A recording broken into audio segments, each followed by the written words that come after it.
Minecraft now today. Well, let me show you. You've probably all seen something like this before, where you're just executing at a wither skull a command, say a clone command. Simple as that, right?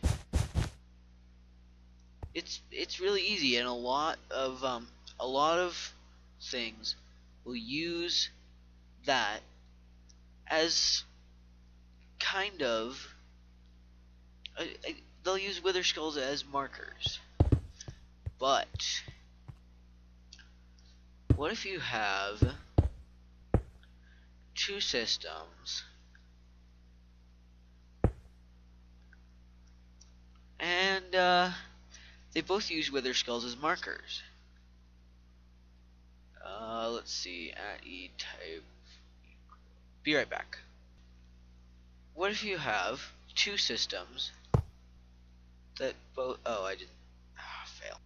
What if you have two systems that both just use a generic wither skull, but are supposed to do something completely separate from each other? You end up with them both doing the same thing at both places. How do you fix this problem? You can't name wither skulls, so there's not much you can do there. Well, I have a solution. It's actually really simple, and I call it the machine ID system.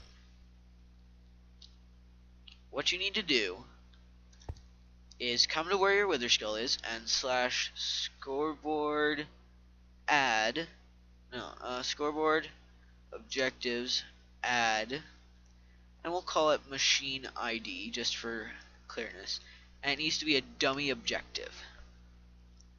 Now if we scoreboard players set at E type equals wither skull R equals 1, machine ID 1,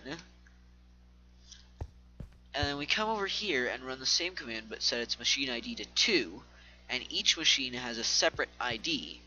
We can then do something like this: score underscore machine ID underscore min equals 1, score underscore machine ID equals 1.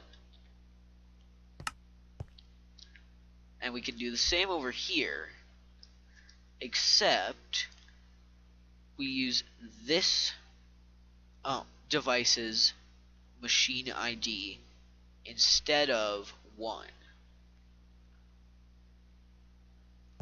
That way, when we take our redstone block and place it there, it only executes at the correct skull. It's a very simple system to make sure it's the right type of wither skull. However, if you have more than one wither skull of the same machine ID, you may have problems. Still though, pretty cool. I used this in my circle magic system because I had other wither skull markers elsewhere in my test world and I didn't want to mess with those. So it's actually a very simple system. You just have a dummy objective called machine ID or whatever, and you apply that to each of your wither skull markers, and depending on which machine it corresponds to, each machine has a different ID that matches up with that wither skull's ID. That way, you don't get your yellow exclamation mark appearing where you want your red one. My name is Dare. Please make sure to like, comment, and subscribe if you haven't, and I'll see you all next time. Later.